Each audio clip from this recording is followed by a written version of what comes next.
রংপুর থেকে লালমনিরহাট থেকে ঢাকা গেছিল কাজের জন্য। নিঃস্ব মানুষ, পায়ে জুতা ছিল না, পরনে কাপড় ছিল না, গামছা পরে থাকতো, বিলের ধারে ছাগল চড়াতো। লালমনিরহাট থেকে চলে গেছে ঢাকা। সে এখন বিত্তশালী, কোটি টাকার মালিক। প্রায় সবাই ঢাকায় যারা কোটি কোটি টাকার মালিক, তারা বাংলাদেশের একদিনের নিঃস্ব মানুষ প্রায়ই। আপনি দুই একজন তদন্ত করে দেখেন। তাই তো আপনি বলছেন যে ইন্ডিয়ার মোদি হলো কি বিক্রি করত, চা না বাদাম, যেটাই হোক। তাহলে এ এখন এরকম হয়েছে। তা আমারও তাই, তারও তাই। আল্লাহ রাসূল এই কথাই বলছেন যে শোনো, কিয়ামতের লক্ষণ। কিয়ামতের লক্ষণ কি? আল্লাহর নবী, যাদের পায়ে জুতা ছিল না, খালি পায়ে হাঁটতো, যাদের পরনে কাপড় ছিল না, নগ্ন গামছা পরে চলতো, যারা মাঠে ছাগল চড়াতো, তারা একদিন বিত্তশালী হয়ে বিশাল বিশাল প্রাসাদ করবে। এটাই হলো কিয়ামতের লক্ষণ। এখন আপনি তদন্ত করে দেখেন 30 বছর আগে তার অবস্থা বোঝা যায়নি কথা মনে হয়। যারা 30 বছর আগে বিত্তশালী ছিল, তাদের অনেকে এখনো বিত্তশালী আছে, আর অনেকের হারিয়ে গেছে। তবে এখন যারা বিত্তশালী, তারা 30 বছর আগে ছিল বাদাম বিক্রেতা, তারা ছিল ছাগলের রাখাল। অতএব হারাম খেয়ে টাকা বেশি করার কোনো প্রয়োজন নেই। টাকা বেশি ইনকাম করতে হবে, এ কথাই ঠিক। অসহায় মানুষের পাশে দাঁড়ানোর জন্য, নেতাকে উঠানোর জন্য আর নামানোর জন্য নয়। টাকা ইনকাম করব ফকির মিসকিন অসহায় মানুষের পাশে দাঁড়ানোর জন্য। জান্নাত কিনে নিব, সালাত আদায় করেছি জান্নাত পাবো, সিয়াম পালন করছি জান্নাত পাবো, হজ করছি জান্নাত পাবো, অসহায় পুরুষ নারীকে দান করেছি জান্নাত কিনে নিয়েছি। ওটা আর এখন পাওয়া পাই না, ওটা আমার। অসহায় মানুষকে আমি দান করেছি, আমি কি করেছি? জান্নাত কিনে নিয়েছি। ওটা এখন আর পাওয়া পায় না, সেটা এখন আমার। আল্লাহ বলছেন, পৃথিবীর মোমেন পুরুষ নারী শোনো, আমি তোমাদের টাকার বিনিময়ে জান্নাত তোমাদের কাছে বিক্রি করে দিলাম। তোমরা মানুষ, অসহায় মানুষের পাশে দাঁড়াও, দান খয়রাত করো, আমি তোমাদের কাছে জান্নাত বিক্রি করে দিলাম। যাও, তোমাদের কাছে বিক্রি করার জন্য তৈরি করেছি। আল্লাহ বলছে। সম্মানিত দিনী ভাই বোন, আবু সাঈদ খুদরি রাদিয়াল্লাহু তাআলা আনহু বলেন, রাসূল সাল্লাল্লাহু আলাইহি সাল্লাম বলেছেন, লা ইয়াদখুলুল জান্নাতা লাহামুন গুযিয়া বিল হারাম। ওই শরীর জান্নাতে যাবে না যেটা হারাম উপায়ে বাড়ে। জাবের রাদিয়াল্লাহু তাআলা আনহু বলেন, রাসূল সাল্লাল্লাহু আলাইহি সাল্লাম বলেছেন, কুল্লু লাহমিন নাবাতা মিনাস সুহতে কানাতিন নার আওলা বিহি। যে শরীর হারাম উপায়ে বাড়ে, তার জন্য জাহান্নাম যথেষ্ট। যারা সুদে টাকা ইনকাম করলো, ও তার ছেলে মেয়ে সবাই জাহান্নামে যাবে। যারা অর্থ সম্পদের ওসর যাকাত বের করলো না, তারা ছেলে মেয়ে সবাই জাহান্নামে যাবে। তাই আমি বলেছি, সুদের টাকার চেয়ে যেই শস্যে ওসর বের করা হয়নি, তার চেয়ে গোখরা গমা সাপ অনেক অনেক অনেক গুণে ভালো। আব্দুর রাজ্জাক সাহেব, কেন? সবচেয়ে তো বিষাক্ত ভয়াবহ সাপ হলো গোখরা গমা সাপ। জি, এ কথাই ঠিক।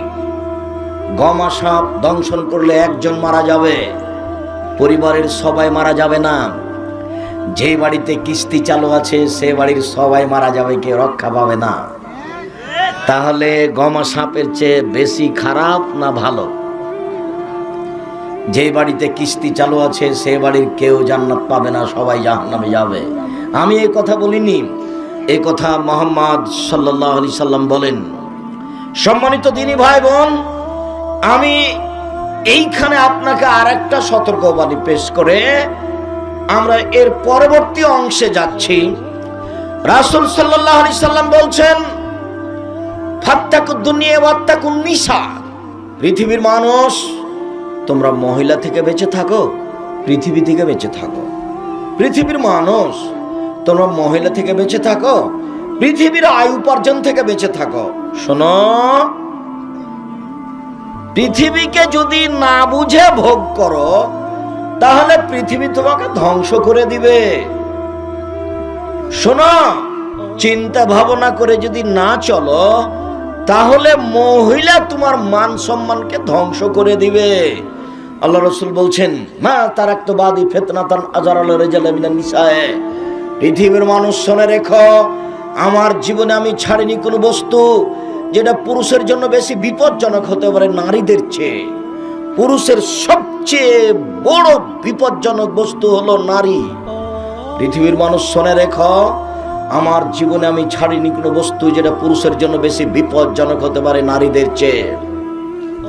তিনি বলেন, ইয়াকুম দুখুল আলা নিসায়ে।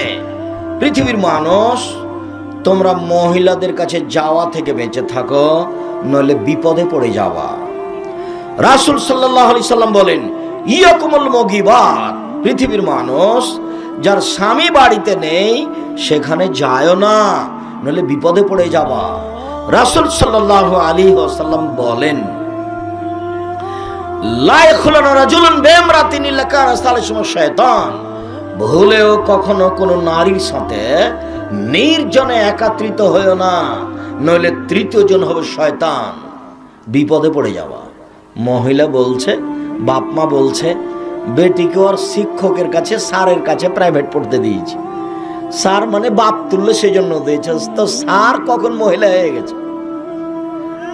স্যার ফুফু না স্যার খালা না স্যার বাপ না স্যার ভাই, কোনটা? স্যার কি করে ফুফু হয়ে গেল, খালা হয়ে গেল যে আপনি তাকে নির্জনে মেয়েকে পড়তে দিলে? মেয়ে ক্লাস 10-এ পড়ে।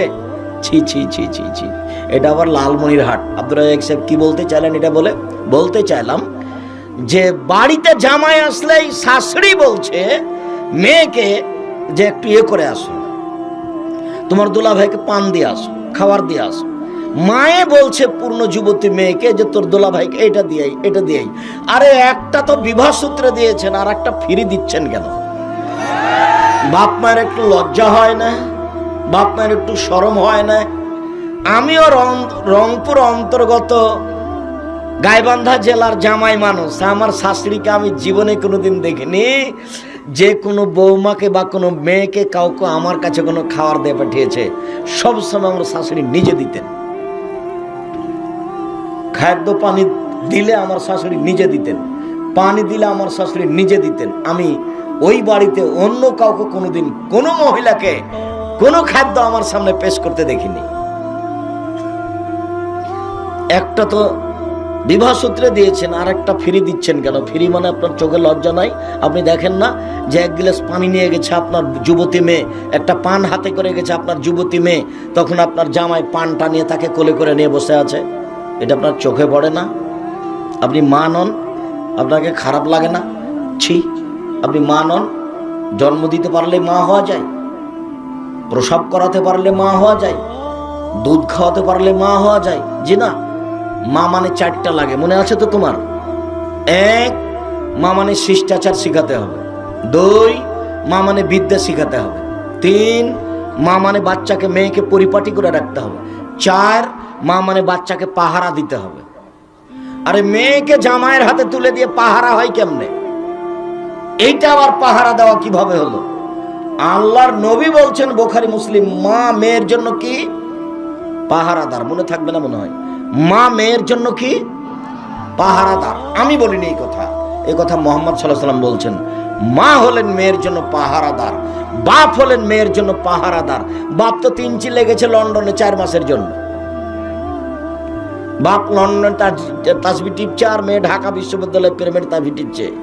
জান্নাত কিনবে বাপ বেটি এই জন্য। এর নাম ধর্ম। আখেরি মোনাজাতে উপস্থিত হয়ে জান্নাত কিনে নিবে। লন্ডনে 3 চিল্লায় গিয়ে জান্নাত কিনে নেয়, জান্নাত পড়ে নাই, সাবধান, জান্নাত পড়ে নেই। হজবতিন নার বিশাহওয়াত, মনের ইচ্ছা দ্বারা জাহান্নাম ঘেরা আছে।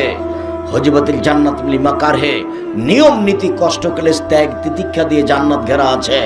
জান্নাত পাওয়ার টপ ব্যাপার। কিস্তিতে টাকা তোলে যে মন মতো চলেছে, মন মতো